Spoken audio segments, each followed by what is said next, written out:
Ukiona mtu umempigia simu mara 2 hajapokea, simu hako nayo au yupo kwenye kikao, jiongeze. Sasa unapiga simu paka mtu anazikuta misikolo 15. Kwani alitoroka na figo zako? Yaani kwa kama aliondoka na mapafu yako kwamba nakufa aniletee haraka. Misikolo 15. Hata kama ni msiba, sasa ndo akipokea ndo atafufua sasa.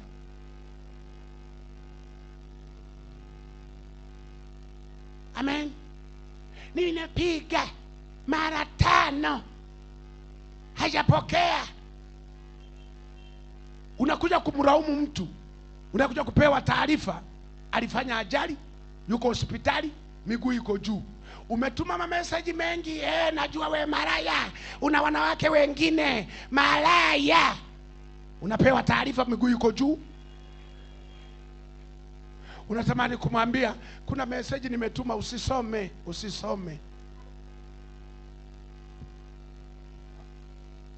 Amen. Fanya utafiti.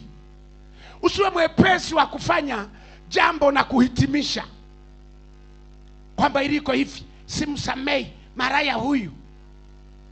Dada mmoja, mume wake alikuwa na dada yake mdogo, wameenda kumuona shangazi wao, wakamsalimia, wanarudi.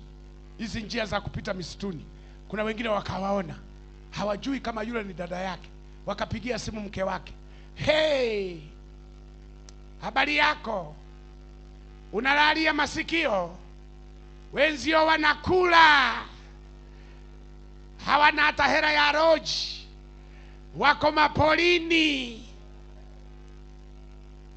Mama kakasirika.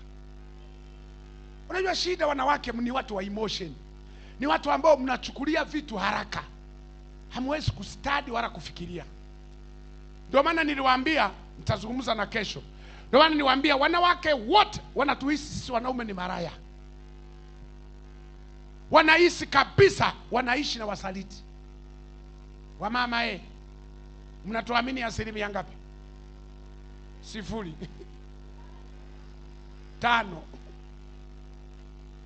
Ndio maana ukiona mke wako anakuwao usiku ukitoka safari, sio kwamba alikumisi, ananusa harufu, aone kama unanuka kama ulivyotoka.